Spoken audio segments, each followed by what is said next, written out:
Different narratives radically change the way that we see things, the stories that we tell ourselves. If you grew up, less than 30 years ago and you read in history textbooks the story of Columbus's discovery of America, it was probably put in those terms, discovery, and it was probably hailed as a landmark in Western civilization and human achievement. But if at the same time you were to read a history textbook that was written by indigenous people, reflecting their voices, they would probably characterize that historical event very differently, seeing it as a time when they were enslaved and when their land was pillaged by outsiders. So the way that we view the different things around us is critically important. This is really important, especially with creation narratives, the stories we tell ourselves about the beginnings of life, because they shape our understanding of God and of people and creation and the interrelationships between those things. So the Babylonians, they're the big bad in the Old Testament. They take the people of Judah into exile. Their creation story in Numa Elish has one god, their big god Marduk, slaying another evil goddess, Tiamat, tearing her body in two and making the heavens from one half and the earth from the other.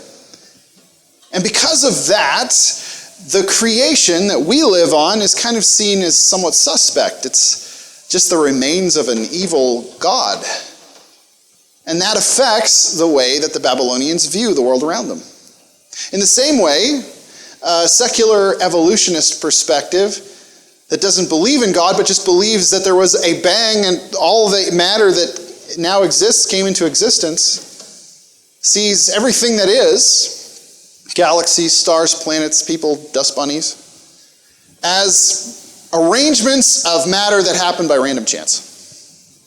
And so it's hard for us, if we believe that, to have any sort of transcendent purpose. Because if there's no God, then who's to say what is right and wrong? Other than simply for us to try and agree with ourselves. So when we look at our creation narrative, there are things that we need to understand about it. But unfortunately, oftentimes these first few chapters in the Bible become a culture war flashpoint. And so we see these and we get into arguments about whether creation really happened in 6 literal days, whether Adam and Eve were historical people, or whether they are mythic understandings of human nature. And what I would say is these are actually modern questions that we're asking of a text that actually had no intention of answering those questions. And oftentimes we're so busy screaming at each other about what these things mean that we often miss the subtler notes of what these stories are trying to tell us. So for the next 3 weeks, I want to look at these stories and deliberately avoid the question about Adam and Eve and historicity and evolution and all that stuff, because then I think that we can focus on other aspects of the story that we often don't consider. So this week, I want to look at our relationship to creation. And next week, I want to look at the image of God and what does it mean for human dignity. And the third week, I want to look at the problem of evil and the nature of sin. So this week, we're talking about this world and our relationship to this world. And the text that I want to look at, it's actually going to be the same text next week, but we'll draw different things out of it. But it's Genesis 1:26-31. It says, "Then God said, 'Let us make human beings in our image, to be like us. They will reign over the fish of the sea and the birds of the sky, the livestock, all the wild animals on the earth, the small animals that scurry along the ground.' So God created human beings in his own image. In the image of God he created them, male and female he created them. Then God blessed them and said, 'Be fruitful and multiply, fill the earth and govern it. Reign over the fish in the sea and the birds in the sky and the animals that scurry along the ground.' Then God said, 'Look, I've given you every seed-bearing plant throughout the earth and all the fruit trees for your food. I've given you every green plant as food for all the wild animals, the birds in the sky, the small animals that scurry along the ground, and everything that has life.' And that is what happened. Then God looked over all that he'd made, and he saw that it was good. So creation is something that God creates lovingly as a place to allow the things that he's created and loves to flourish. That's a far cry from tearing your enemy in two, or from just random atoms collecting together and forming people in chairs. So God has tasked us, human beings, the pinnacle of his creation, with the task of overseeing that creation. So what does that overseeing look like? Well, unfortunately, many of the translations use some language that's maybe a little misleading in our context. It talks about having dominion. So some of the translations say God gave man dominion over the animals and everything. And that translation may be technically correct, but it implies in our own thinking the idea of domination. So that this earth is something that we are to rule over and tame to our own will. And so we often have an emphasis on extraction of natural resources for human benefit. But there's often no thought about whether that behavior towards God's creation is sustainable, or whether the benefits that it entails are equitably distributed. This view of the mastery that we have over creation is often reinforced by the belief that Jesus' return is imminent, and also that this world is going to just simply be destroyed at Jesus' return. People often quote 2 Peter 3:5-7, which says, God made the heavens long ago by the word of his command, and he brought the earth out from the water and surrounded it with water. Then he used the water to destroy the ancient world with a mighty flood, and by the same word, the present heaven and earth are stored up for fire. They are being kept for this day of judgment when ungodly people will be destroyed. So I've often heard people quoting this text and saying, we don't have to look after the world, it's all going to burn. But there's a couple of mistakes here. The first is that Peter uses the flood, as the story from later in Genesis, as his example of what it means for God to, destroy. And in the flood, God doesn't destroy the earth in the way that he means like reducing it to atoms and then creating a new one. Rather, he purifies it. He washes it clean, as it were. And the other thing is that we use the metaphor of fire incorrectly. Fire in our culture is often a metaphor for destruction. People talk about wars as conflagrations, which just means a big fire. But in their culture, fire was often a metaphor for purification. Now, in the old days, you didn't have to drill so far into the ground to find gold. There was still gold left on the surface, and you might find a nugget that had some traces of gold in it. And you'd take that and you would heat it with a flame. And in that intense heat, the rock would break down, and you could skim off the silver, nickel, iron, calcites, whatever is there, and you would be left with pure gold.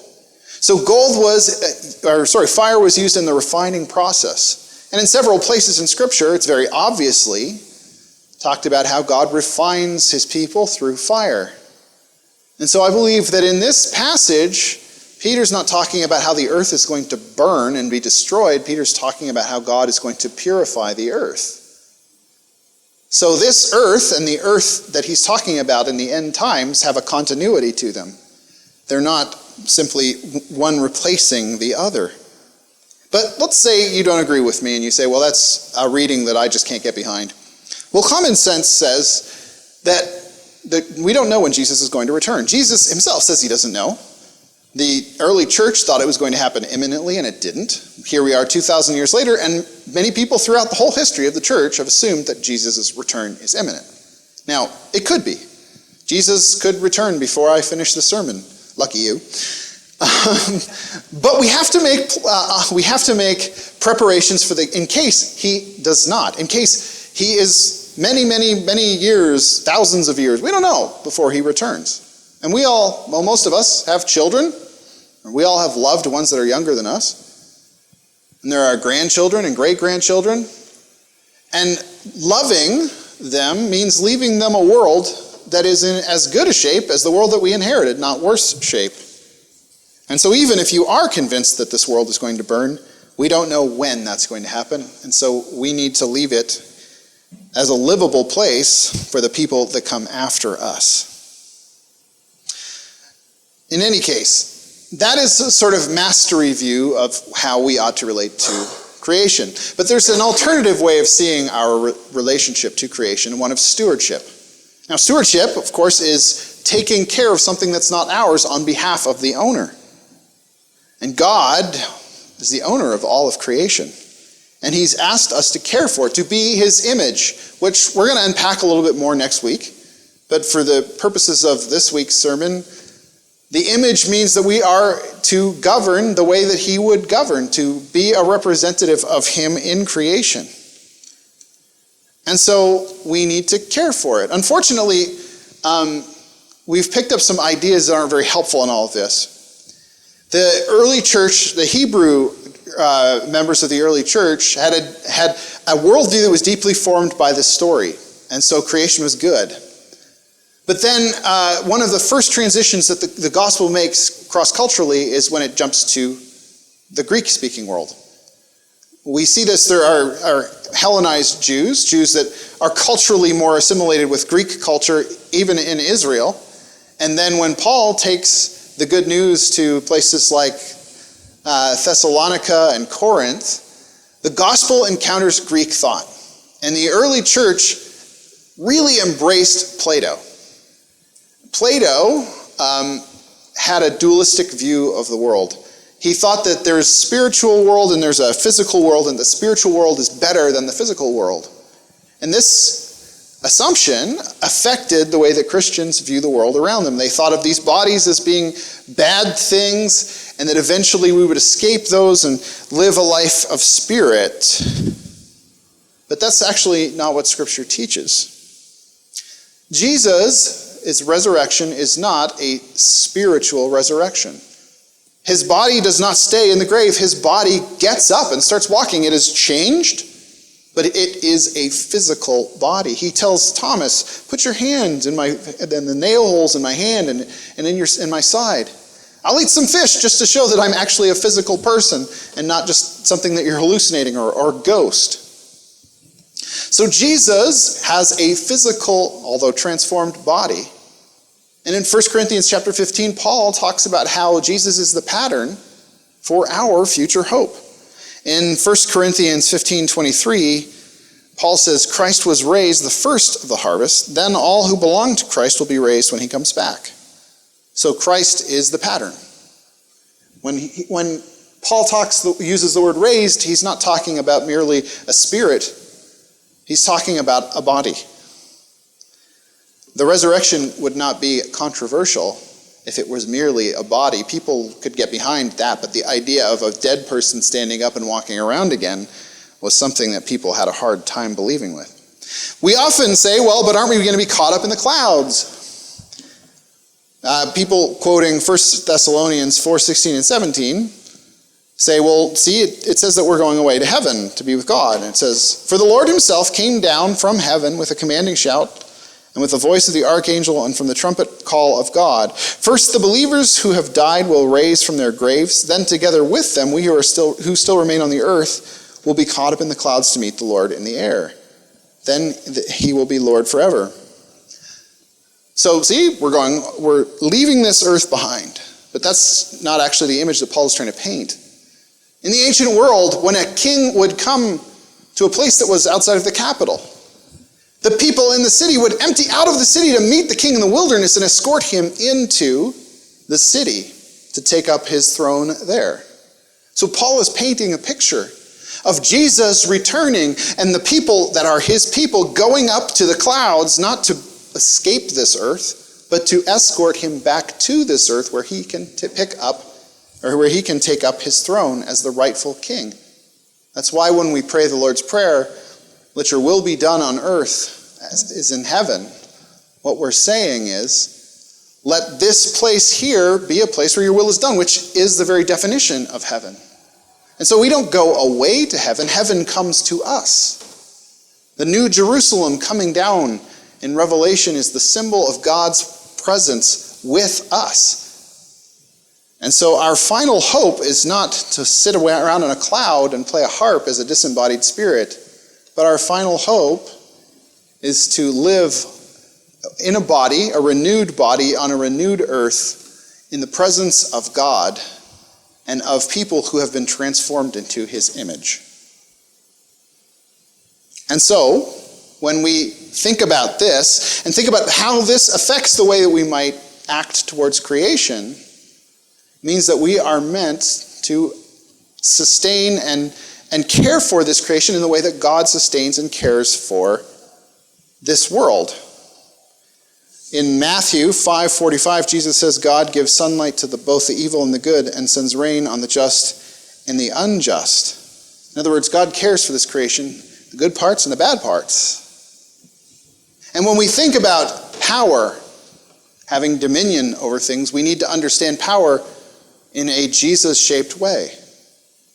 Jesus doesn't exercise power by smiting the Romans or calling down fire on the people who disagree with him. Instead, he dies for them. He is enthroned on the cross, because at the cross, he demonstrates the depth of his love for us, his willingness to lay down himself for others. And so when we approach our responsibility to creation, are we willing to lay down our lives and our comfort and our convenience for the sake of others who will come after us, who will live on this earth? Yes, we are called to dominate this earth, but we are called to dominate it with cross-shaped love, not with the iron hand of exploitation. Another thing we need to remember is that the way that we treat a gift reflects on our attitude towards the giver. I love electric guitars. And if one of you was walking by a store window and saw a beautiful electric guitar and said, I see that and I think of Pastor Peter, and you went and bought me that and gave me this guitar and said, Peter, I saw this, I was thinking about you. And I said, oh, thank you. And I played a song here, and then I took it and I smashed it on the stage like Pete Townsend at a Who concert in the 70s. You'd probably be pretty offended, because this gift represented something that you thought of and that you paid something for, and you gave it to me, and I treated it badly. And in that same way, God has given us this good creation, something that he said himself is very good. And when we treat it with disrespect, we treat him with disrespect. And so we need to remember that this is something that he has given us to enjoy. What's interesting is that God gives us a finite creation, and he still says it's very good. And so God obviously thinks that we should be able to live in a sustainable way, because if there's a finite amount of some resources that are critical, then what he's saying is that we don't need to pillage this earth in order to be the kinds of people and enjoy the kind of life that he intended for us to have. So, how to live sustainably in this earth? Well, one thing is that we can stop doing things that cause destruction. There are issues like driving a car that has better fuel mileage. I mean, I understand some people have got to drive a truck, and that's, just a matter of life. But if you have the choice, do you need to drive something as big? My sister used to live in Reno in the early 2000s, and at the time, there weren't a lot of big houses. The lots were very small, and so people showed their status by the size of their vehicle. And so she knew single guys, didn't have a family, didn't ever need to haul anything, and just drove to the office and back and church and back, and they drove Chevy Suburbans because it was a status symbol. Was that a responsible way of stewarding God's creation? Even if you don't buy into global warming, oil is a commodity that we cannot replace at the rate that we're consuming it. And so we owe it to people to come after us to be more responsible about how we use it. Another issue might be plastic. I was thinking about this sermon this week and taking a drink from a disposable water bottle, and I was like, yeah, I really got to stop this. I mean, there are places in the Pacific Ocean where there's just massive amounts of garbage floating around, just all plastics. We feel nice throwing it in the recycling bin, but actually most of that doesn't end up getting recycled. It gets buried in landfills or ends up in the oceans. So there's those things. But I think that there's a broader principle theologically that we can help us, and that's the idea of living simply. In our culture, we strive for more and better, and things have become our treasure. And when we make more money, we sort of take that as license to consume or acquire more. In 2006, Al Gore put out the documentary An Inconvenient Truth, where he talked about the correlation between carbon dioxide being emitted into the atmosphere and global warming. And so his call to action was that people should use less carbon in order to steward this planet. And I agree with him, but I know other people, can be controversial. But in any case, not long later, somebody else came up with an inconvenient truth when they found his utility bill. And he was using a crazy amount of electricity in his mansion.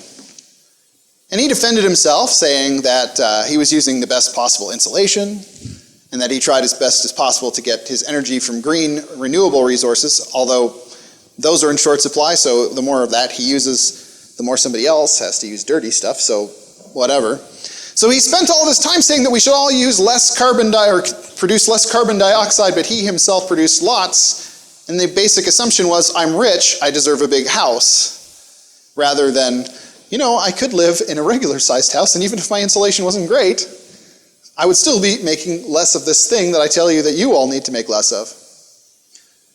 And so the idea of living simply says that just because I can have this thing doesn't mean I should have this thing. Our value becomes people rather than things when we live simply. That our aspirations should not simply be reflected in how much money that we have. And that frees us to be present with people and generous towards other people, rather than simply tied up in the endless scramble for more. If I think about all the things that I consume and all the things that I have, and ask myself, what would happen if everybody in the world had these things and consumed these things? Would this place still be livable and sustainable? And if not, maybe I'm taking more than my fair share. So in conclusion, creation is good. And we are tasked with caring for it. And yes, sin breaks creation.